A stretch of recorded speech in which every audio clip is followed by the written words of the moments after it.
আসসালামু আলাইকুম ওয়া রাহমাতুল্লাহ। আমরা সবাই জানি আজকে দুপুর 12টার দিকে এখানে একটি কেমিক্যালের গুদামে অগ্নুৎপাতের সূচনা হয়। তখন এটা আগুনও জ্বলে উঠে বিস্ফোরিত হয়, আবার ঘন ধোঁয়ায় আশপাশ আচ্ছন্ন হয়ে যায়। গুদামের ঠিক উল্টা দিকে একটা ছোট্ট গার্মেন্টস কারখানা ছিল। সেখানে কর্মরত শ্রমিক ঠিক কতজন এই সময় ছিলেন এইটার সঠিক হিসাব সম্ভবত এখনো পাওয়া যায়নি।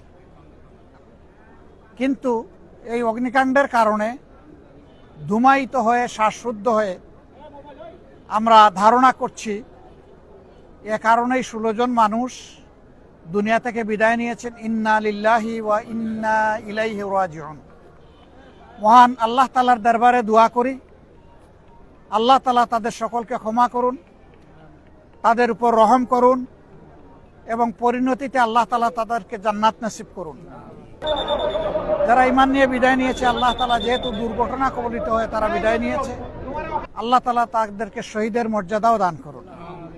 এ মানুষগুলা গরিব মানুষ, পেটের দাগিতে ছোট্ট এই কারখানায় কাজ করতো শ্রমিক হিসাবে। নিশ্চয়ই তাদের পরিবার অসচ্ছল। একদিকে পরিবারের অসচ্ছলতা, আরেক দিকে এই সময়টাই তাদের বুক থেকে তাদের প্রিয়জন চলে যাওয়া। যাদের চলে গেছে ব্যথাটা তারা যতটা অনুভব করতে পারবে, আমরা হাজার চেষ্টা করলে অতটা অনুভব করতে পারবো না। তারপরে আমরা তাদের ব্যথার সাথে একমত, সমবেদনা প্রকাশ করছি। আল্লাহ তাআলার দরবারে দোয়া করি আল্লাহ তাদেরকে উত্তম ধৈর্য ধারণ করার তৌফিক দান করুন এবং যে ক্ষতিটা তাদের সংসারে পরিবারে হয়ে গেল, আল্লাহ রাব্বুল আলামিন নিজে অভিভাবক হয়ে তাদের এই ক্ষতিটা পুষিয়ে দিন। আমরা যারা আছি আমাদেরও কিছু মানবিক দায়িত্ববোধ থাকে। সরকারের কাছে আমাদের অনুরোধ থাকবে, এই ঘটনার আদ্যপান্ত যথাযথ তদন্ত করে যদি এর পিছনে কারো গাফিলতি অথবা কারো কোনো দুর্বলতা থেকে থাকে, বিষয়টা চিহ্নিত করে উপযুক্ত ব্যবস্থা যেন আইনিভাবেই নেওয়া হয়।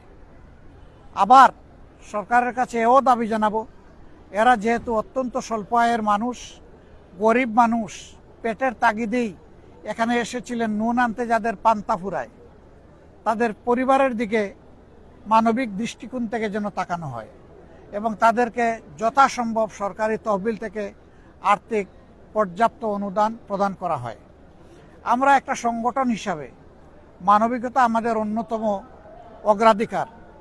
আমরা এই ধরনের ক্ষেত্রে চেষ্টা করি যত দ্রুত সম্ভব ক্ষতিগ্রস্ত পরিবারের পাশে দাঁড়ানো।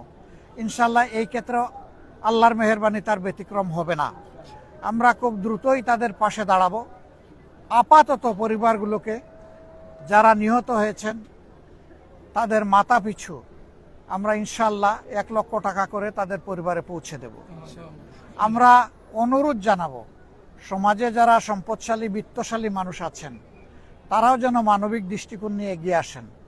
আমরা আহ্বান জানাবো, আমাদের মতো মানুষের জন্য যারা কাজ করেন সেই সমস্ত রাজনৈতিক সংগঠনগুলো তারাও এগিয়ে আসবেন এবং এই ক্ষেত্রে আমরা সবাই দায়িত্ব ভাগাভাগি করে নেব। যদি আমরা সবাই একটু একটু করে হাত বাড়াই এই দুস্থ পরিবারগুলোর দিকে, তাহলে তাদের কষ্ট ভুলে যেতে হয়তোবা এটা সহায়ক হবে, হয়তোবা তাদের বাচ্চা কাচ্চাদের কপালের ভাঁজটা একটু দূর হবে। আমরা আল্লাহ তাআলার কাছে দোয়া করি আল্লাহ যেন এই ধরনের পরিস্থিতিতে আমরা যারা ভালো অবস্থানে আছি তাদের সকলকে হৃদয় দিয়ে অনুধাবন করার তৌফিক দান করেন এবং বিপন্ন মানুষগুলোর পাশেও যেন আল্লাহ দাঁড়ানোর তৌফিক দান করেন। আমি বিশেষভাবে ধন্যবাদ জানাবো এখানে শৃঙ্খলা রক্ষায় যারা নিয়োজিত হয়েছেন এবং অগ্নি নির্বাপনে যারা দায়িত্ব পালন করছেন। জীবনের ঝুঁকি নিয়েই তারা দায়িত্ব পালন করেন। এইমাত্র কয়েকদিন আগে টঙ্গীতে এই ধরনের একটা বিষয় মোকাবেলা করতে গিয়ে তিনটা গুরুত্বপূর্ণ তাজা প্রাণ কিন্তু তাদের উৎসর্গ করতে হয়েছে। তারা আসলেই মানবতার জন্য কাজ করেন, বিশেষ করে ফায়ার ফাইটার্স যারা। আমরা তাদের জন্য দোয়া করি আল্লাহ তাআলা যেন তাদেরকে হেফাজতের ব্যবস্থা করেন, তাদের কাজও যেন আল্লাহ সহজ করে দেন এবং তাদের মাধ্যমে যেন ক্ষতিগ্রস্ত বিপন্ন মানবতা উপকৃত হয়। বাকি যারা আইনশৃঙ্খলা রক্ষাকারী বাহিনী, সেনাবাহিনীর সম্মানিত সদস্যবৃন্দ সহ যারা আছেন তাদের সকলের প্রতি আমরা একইভাবে কৃতজ্ঞতা জানাচ্ছি। আমরা এটা অনুরোধ করব যে পুরা বিষয়টা কন্ট্রোলে না আসা পর্যন্ত আশপাশে যে জায়গাটাকে সরকারের এই বাহিনীগুলা ঝুঁকিপূর্ণ মনে করবে সেই জায়গায় মানব চলাচল যেন বন্ধ থাকে। প্রয়োজনে আমরা 1 সপ্তাহ, 3 দিন, 5 দিন ব্যবসা বাণিজ্য বন্ধ রাখবো, কিন্তু জীবনের অতিরিক্ত ঝুঁকি আমরা নিতে যাব না। জীবন অনেক মূল্যবান, ক্ষতিগ্রস্ত হয়ে গেলে এটা ফেরত পাওয়া যাবে না। সম্পদ ধ্বংস হলে সম্পদ গড়া যাবে, কিন্তু জীবন গড়ার কোনো ব্যাপার নয়, চলে গেলে চলেই গেল। এই জন্য পর্যাপ্ত সতর্কতা এবং যথার্থ কর্মপন্থার মাধ্যমে আমাদের এই পরিস্থিতি উন্নয়ন হোক এবং এর সমাধান হোক, সেই দুয়াই আমরা করি, সেই কামনাই আমরা করি। সবাইকে ধন্যবাদ। আসসালামু আলাইকুম ওয়া রাহমাতুল্লাহ। এই ধরনের প্রতিষ্ঠান যখন আগুন লাগে, দুর্ঘটনা হয়, তখন আমরা দেখি যে এগুলোর কোনো লাইসেন্স নেই, অর্থাৎ নানা ধরনের ত্রুটি থাকে। আপনারা এবং এগুলোর সাথে বেশিরভাগই যারা রাজনীতি করে তারাই আসলে এই ব্যবসা বাণিজ্যের সাথে জড়িত, ক্ষমতার অপব্যবহারে। একেবারেই ভাইটাল একটা কোয়েশ্চন। উনি বলেছেন যে এই ধরনের দুর্ঘটনা ঘটার পরে যখন তদন্ত হয়, খোঁজখবর নেওয়া হয়, দুইভাবে হয়। একটা হলো যারা ইনভেস্টিগেটিভ জার্নালিজম করেন তারা কিছু খোঁজ নেন, আবার সরকার কিছু প্রব কমিটি করে এর মাধ্যমে কিছু খোঁজ নেওয়া হয়।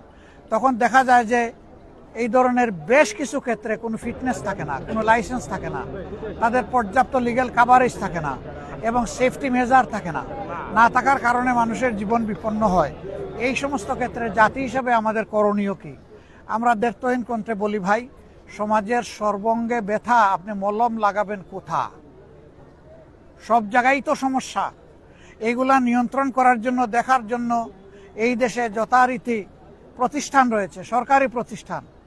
তারা সেখান থেকে বেতন ভাতা পেয়ে থাকেন, তাদের অন্যান্য ফ্যাসিলিটি দেওয়া হয়ে থাকে, কিন্তু অদৃশ্য কারণে এই বিষয়গুলা বছরের পর বছর থেকেই যাচ্ছে আর নিরীহ মানুষ এইভাবে জীবন দিয়েই যাচ্ছে। এই জন্যই আমাদের অন্য চালিয়ে যাব ইনশাআল্লাহ। কারো মুখের দিকে আমরা তাকাবো না। আল্লাহ যদি আমাদেরকে সেই সুযোগটা আমাদের হাতে এনে দেন, তাহলে একটা নিরপরাধ সমাজ গঠনের জন্য, দুর্নীতিমুক্ত সমাজ গঠনের জন্য আমাদের সর্বাধিক অগ্রাধিকার থাকবে। সেই ক্ষেত্রে সম্মানিত সংবাদকর্মী যারা, যাদেরকে জাতির বিবেক বলা হয়, সংবাদ মাধ্যম যাকে বলা হয় জাতির আয়না বা দর্পণ, আমরা আপনাদেরকে একান্তভাবে পাশে চাই এই লড়াইয়ে। কারণ দেশটা আমাদের সবার। সুন্দর হলে, ভালো হলে উপহার সবাই পাবো, আর যদি অসুন্দর হয় এবং কোনো ক্ষতি হয় তাহলে তার দুঃখ বেদনা আমাদের সকলের উপরেই বর্তাবে। এর পাশাপাশি আমরা দেশবাসীকেও এই লড়াইয়ের সাথে এবং পাশে চাই। আল্লাহ আমাদের সহায় হন। আসসালামু আলাইকুম ওয়া রাহমাতুল্লাহ।